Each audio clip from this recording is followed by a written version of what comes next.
সামান্য একটা নড়বড়ে স্থানও আমাকে মুক্ত করতে পারে। এখন এই তীর পরিমাণ আশাও আমার কাছে বিশাল কিছু। আমাকে বেরোতেই হবে। আমি এখান থেকে বেরোতে পারলে হয়তো চারুকে বাঁচাতে না পারলেও আমি হয়তো ওকে কিছুটা সাহায্য করতে পারি। আমি এতদিন বহুত পাপ করেছি, কিন্তু এবার চারুলতার ক্ষতি হতে দেব না। এরপর বহু প্রচেষ্টার পর রাজেশ মেঝের পাথরটা সরাতে সক্ষম হলো। কি হলো কি পিসিমা, তুমি কিছু বলছো না কেন? তোমার কি মনে হয় বলো তো? আমি শুধু চারুলতার জন্মদাগ নিয়ে ভাবছি না, ভাবছি আরো অনেক কিছু নিয়ে। এখন অনেক মা বললেন আমি রাজকন্যা, কিন্তু আমি যদি সত্যি রাজার মেয়ে হই তবে আজ আমার এই দশা কেন? কেন আমাকে নদীর জলে ভাসিয়ে দাও? হ্যাঁ, কিন্তু লতামা, একটা কথা আমি বুঝতে পারছি না। কাল রাতে যখন রানীমা প্রাসাদে ফিরে এসেছিল তখন তিনি রাগে গজগজ করতে করতে গভীর রাতে তন্ত্রমাতার গুহায় রানী মধুবালা, রাজকন্যা জেসমিন এবং দাসী বিজলি আবার উপস্থিত হয়। এসেছিস তোরা? খুব ভালো। বল বল, চারুলতার সেই রাজচিহ্ন খুঁজে পেলি? প্রমাণ পেলি তো? আমার গণনা ভুল হতে পারে না। আমি বলেছিলাম ওর শরীরে রাজকীয় দাগ আছে। বল, সেটা কেমন দেখতে? আমার দেওয়া ওষুধ দিয়ে সেটা নষ্ট করতে পারলি তো? আপনি থামুন তো তন্ত্রমাতা, আপনার সব গণনা ভুল। আমার চারুলতার কাঁধের কাপড় সরিয়ে দেখেছি, সেখানে কোনো রাজকীয় বংশের দাগ নেই, আছে একটা কুৎসিত কালো পোড়া দাগ। হ্যাঁ, আর সেটা দেখে মনে হলো ও নিচু বংশের কোনো মেয়ে। রাজকন্যার গায়ে এমন জঘন্য দাগ থাকতেই পারে না, কারণ আপনি আমাদের ভুল তথ্য দিয়েছেন তন্ত্রমাতা। কে ভুল? আমার তন্ত্র কখনো ভুল হতে পারে না। ওই কালো দাগ বা পোড়া দাগ যেমনই হোক, ওটা রাজ চিহ্ন ছিল। হয়তো তোরা চিনতে পারিসনি। সে না হয় বুঝলাম। আর আপনার ওই ওষুধ, সেটা সেটা চারুলতার কাছে তো জল ভাত। চারুলতার গায়ে ঢাললাম আর সেটা জলের মতো গড়িয়ে পড়লো। কোনো ধোয়া তো উঠলই না, কোনো জ্বালাও হলো না। উল্টো ওই মেয়ে আমাদের শুনিয়ে দিল সত্যের আগুনের কাছে পাপের আগুন নাকি তুচ্ছ। কি বলছিস কি? ওই ওষুধেও কাজ করেনি? না না, এটা অসম্ভব। আমার তৈরি ওষুধে পাথর গলে যায় আর মানুষের চামড়া অক্ষত থাকবে। এটা তো কোনো স্বাভাবিক ব্যাপার নয়। নিশ্চয়ই নিশ্চয়ই কোনো অদৃশ্য শক্তি ওই চারুলতাকে রক্ষা করেছে। হয়তো সে নিজে নিজে আগে থেকে তার শক্তি সম্পর্কে সচেতন হয়েছে, অথবা তার রক্ষাকর্তা কেউ আছে যে আমার জাদুর চেয়েও শক্তিশালী। আমাদেরকে আমাদেরকে এবার চারুলতার শক্তির উৎস আর তার দুর্বল জায়গা খুঁজে বের করতে হবে। আর তারপর তার দুর্বল জায়গায় বুঝে শুনে আঘাত করতে হবে। গভীর রাতে পরিত্যক্ত মহলে চারুলতা একা বসে আছে। তার পেটে ক্ষুধা, কিন্তু খাবার বলতে আছে সামান্য শুকনো চিড়ে আর মাটির কলসিতে অল্প জল। সে এক মুঠো চিড়ে মুখে দিল।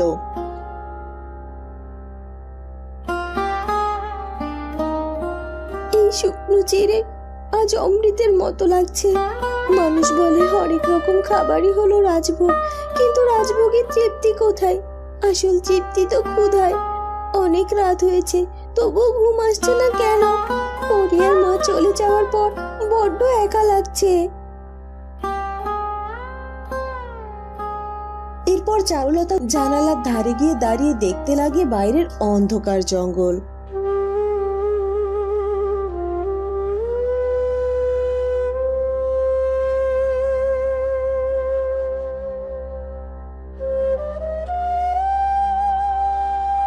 মা বললেন আমি রাজকন্যা, কিন্তু আমি যদি সত্যি রাজার মেয়ে হই তবে আজ আমার এই দশা কেন? কেন আমাকে নদীর জলে ভাসিয়ে দেওয়া হয়েছিল? কেন আমার আপন পিসি আমাকে মারার জন্য উঠে পড়ে লেগেছে? চারুলতার মনে পড়ে গেল তার পালিত বাবা যোগু মোড়লের কথা। যোগু তাকে কতটা স্নেহ করতেন, সে সব কিছু তার মনে পড়ে একে একে। বাবা আমাকে কখনো বলেনি যে আমি তার কুড়িয়ে পাওয়া মেয়ে। তিনি আমাকে নিজের মেয়ের চেয়েও বেশি ভালোবেসেছেন, কিন্তু ওই জন্মদাগটা বাবা কেন বলতেন ওটা আড়াল করে রাখতে? বাবা নিশ্চয়ই কিছু জানতেন। আমাকে বাবার সঙ্গে কথা বলতে হবে, কিন্তু কখন আর কিভাবে?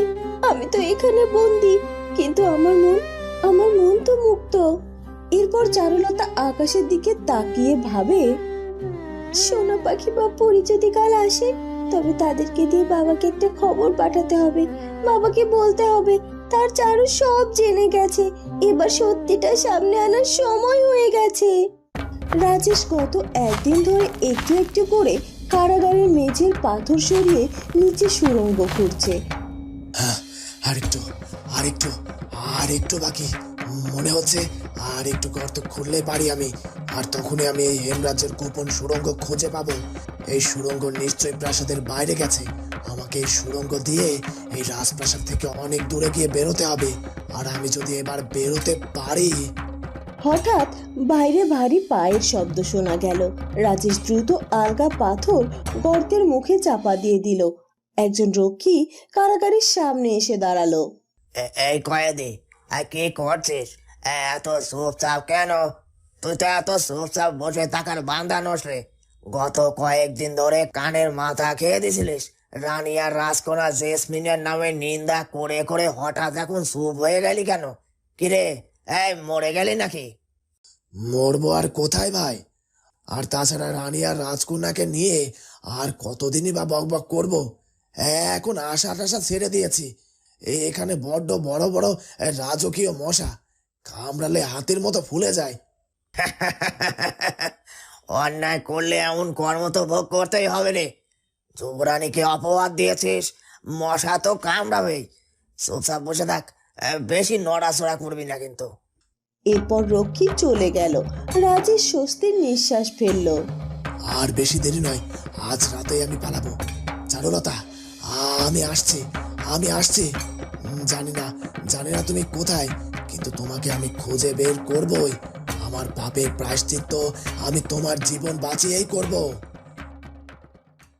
কি বলছেন কি তন্ত্রমাতা? চারুলতার অদৃশ্য রক্ষাকর্তা?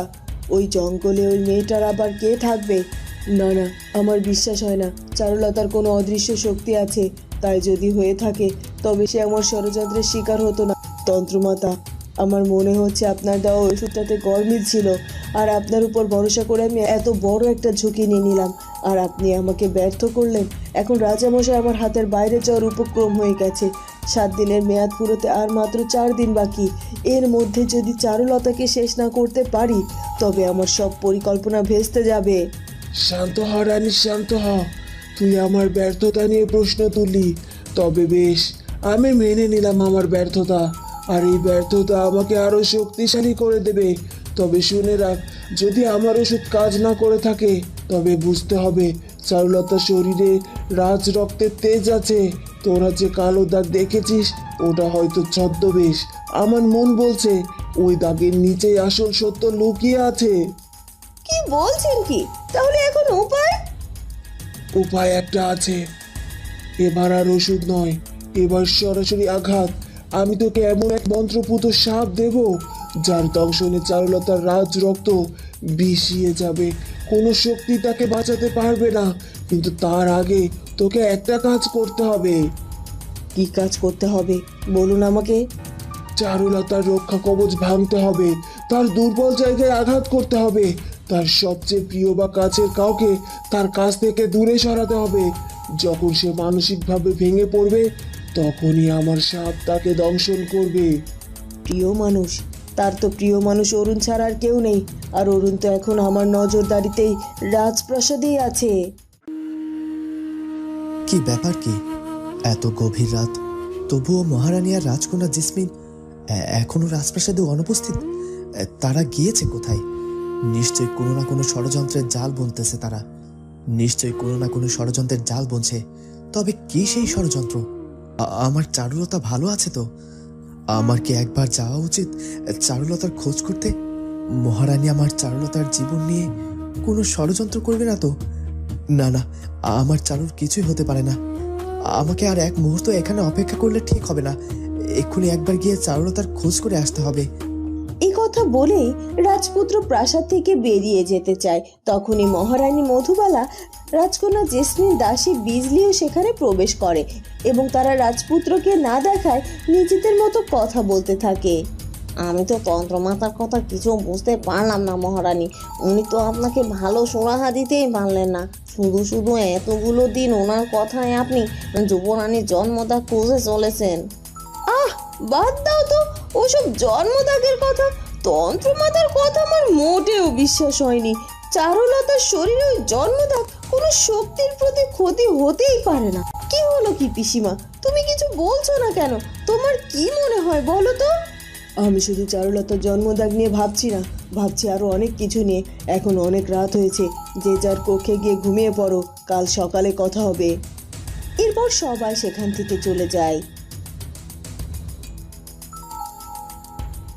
চারুলতা গত দুদিন ধরে এই মহলের চার দেওয়ালের মধ্যে বন্দী।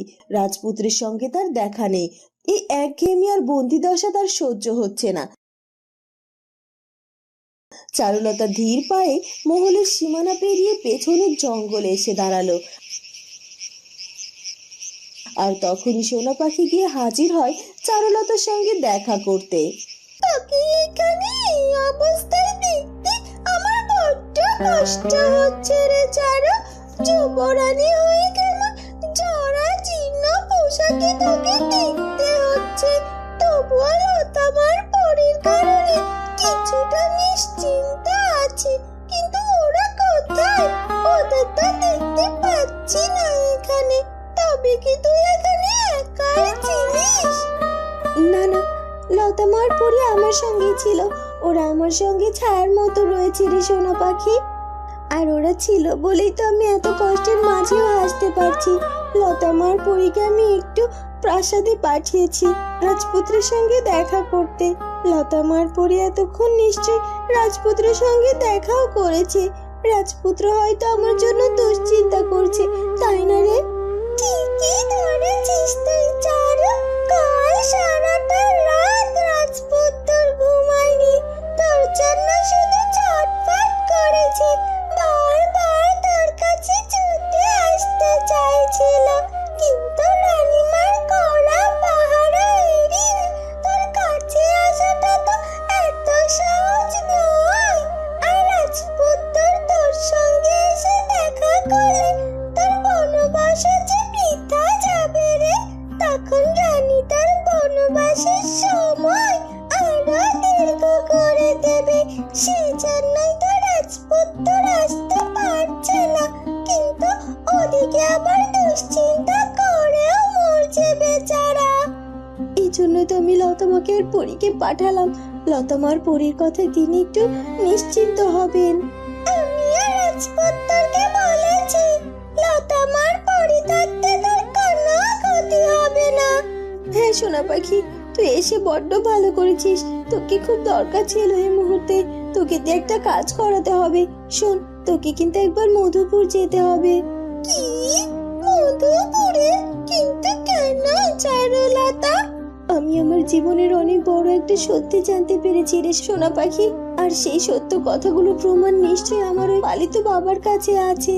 কি বলছিস কি তুই? পালিত বাবা? তুই কার কথা বলছিস? রাজপ্রাসাদের অলিন্দে সকালে রোদ এসে পড়েছে পাথরের মেঝেতে। রাজপুত্র অরুণ দ্রুত পায়ে রাজসভার দিকে যাচ্ছে। হঠাৎ তখনই দুটি পাখি উড়ে এসে অরুণের সামনে বসলো এবং নিমিষেই মানুষ হলো। সে আর কেউ নয়, লতা আর পরী। লতা মা, পরি, তোমরা এসেছো? চারু কেমন আছে? ও ঠিক আছে তো? কাল রাত থেকে আমি তোমাদের আগমনের অপেক্ষাতেই ছিলাম। আমি জানি তোমরা আমাকে চারুলতার খবর দিতে পারবে, আর তোমরাই চারুলতার দেখভাল করছো। তোমাদের ভরসাতেই তো আমি একটু শান্তিতে আছি। তোমাদের ভরসাতেই তো আমি একটু নিশ্চিন্তে আছি। এবার আমায় বলো না, আমার চারুলতা কেমন আছে? ও কি করছে? ও ঠিক মতো খাওয়া দাওয়া করতে পারছে তো? নাকি রানী মধুবালা সে ব্যবস্থাও রাখেনি? কাল রাতে তো রানী মধুবালা প্রাসাদে ছিল না, তবে কি তিনি চারুলতার কোনো ক্ষতি করতে গিয়েছিল? শান্ত হও রাজপুত্র, চারু ভালো আছে। আমরা কাল রাতে তার কাছেই ছিলাম। রানী মধুবালা তার সাঙ্গপাঙ্গ নিয়ে চারুলতার ক্ষতি করতে চারুলতার কাছে গিয়েছিলেন বটে, তবে রানী সব চক্রান্ত ব্যর্থ করে দিয়েছি আমরা। ব্যর্থ হয়ে রানী ফিরে এসেছে, আর ভয়ের কোনো কারণ নেই। বিধাতাকে ধন্যবাদ, সাথে তোমাদেরকেও। তোমরা জানো না আমি কতটা দুশ্চিন্তায় ছিলাম, কিন্তু একটা ভালো খবর আছে লতামা। কি খবর রাজপুত্র? পিতামশাই সুস্থ হয়ে উঠেছেন। মহারানীর কালো জাদুর প্রভাবও কেটে গেছে তার শরীর থেকে।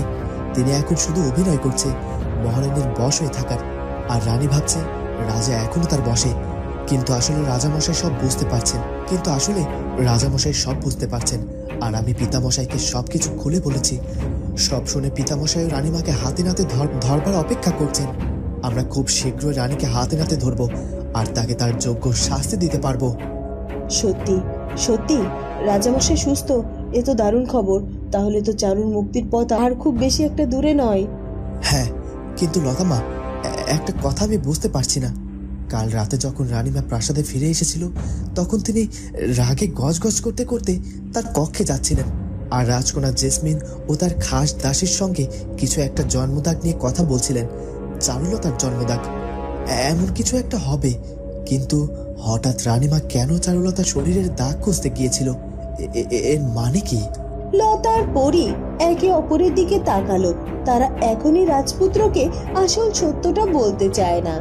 ওসব রানীর পাগলামি রাজপুত্র। সে চারুকে ডাইনি প্রমাণ করার মিথ্যা অজুহাত খুঁজছে। তুমি ওসব নিয়ে ভেবো না। তুমি শুধু রাজা মশাইকে সাবধানে রেখো। ঠিক আছে, তোমরা চারুকে এই সুখবরটা দিয়ে এসো। পিতামশাই সুস্থ হয়ে গেছেন শুনে ও খুব খুশি হবে। ঠিক আছে রাজপুত্র। রাজপুত্র আবারও রাজদরবারের দিকে চলে যায়। রানী মধুবালা তার মহলে রাগে গজগজ করছেন। তার দাসী বিজলি ভয়ে এক কোণায় দাঁড়িয়ে আছে। 4 দিন বাকি, আর মাত্র 4 দিন। এর মধ্যে যদি আমি সফল না হই তবে সব শেষ হয়ে যাবে। ওই তন্ত্র বুড়িও কাজের নয়, আমাকেই কিছু একটা করতে হবে। ঠিক সেই সময়ে কক্ষে প্রবেশ করলেন মধুপুর রাজ্যের রাজা। বোন মধুবালা, আমি যাত্রার জন্য প্রস্তুত। এবার আমাকে মধুপুর ফিরে যেতে হবে। আমি চললাম। এ কি দাদা, তুমি এখনই চলে যাবে? আর কটা দিন থেকে যাও না, আমার তোমাকে খুব দরকার দাদা। বোন, আমি জানি তোর সময় খুব খারাপ যাচ্ছে, কিন্তু আমার রাজ্যেও তো অনেক কাজ জমে আছে। প্রজারা আমার অপেক্ষায় আছে। আর তাছাড়া এখানে থেকেই ভাবি কি করব। তোর স্বামী তো এখন সুস্থ। মানে তোর কথা মতোই চলছে। তোর তো আর ভয়ের কিছু নেই। আর আমি এসেছিলাম রাজকন্যা জেসমিনকে মধুপুর রাজ্যে ফিরিয়ে নিয়ে যেতে। কিন্তু রাজকন্যা জেসমিন যখন তোর সঙ্গে এখানে থাকতে চাই, তবে আর আমি তাকে জোর করে নিয়ে যাব না। আমার বোন আর রাজকন্যা এই হেমরাজ্যে থেকে যদি সুখী থাকে, তাহলে আমিও তাতে সুখী। কিন্তু পিতামশাই, আমার বিয়েটা পিসিমা তো বললেন সব ঠিকঠাক হলে ওই চারুলতাকে উচিত শিক্ষা দিয়ে কোনো এক পূর্ণিমার দিনই আমার আর অরুণের বিয়ে দেবেন। তুমি না থাকলে সেটা কি করে হবে? মারে, আমি তোকে আশীর্বাদ করে যাচ্ছি। তুই সুখী হ। তোর বিয়ের খবর পেলেই আমি আবার আসব। এখন আমাকে বিদায় দে। মধুপুর রাজ্যের রাজা বোন আর মেয়ের আপত্তি সত্ত্বেও বিদায় নিলেন। রানী মধুবালা দীর্ঘশ্বাস ফেললেন। তার প্রধান সহায় চলে গেল। এখন তাকে একাই লড়তে হবে। বন্ধুরা, কি হতে চলেছে এরপর সেটা জানবো আমরা চারুলতা গল্পের পরবর্তী পর্বে। আর আমাদের আজকের পর্বটি ভালো লাগলে অবশ্যই আমাদের চ্যানেলটিকে সাবস্ক্রাইব করে দিও। দেখা হবে নতুন পর্বে। ধন্যবাদ।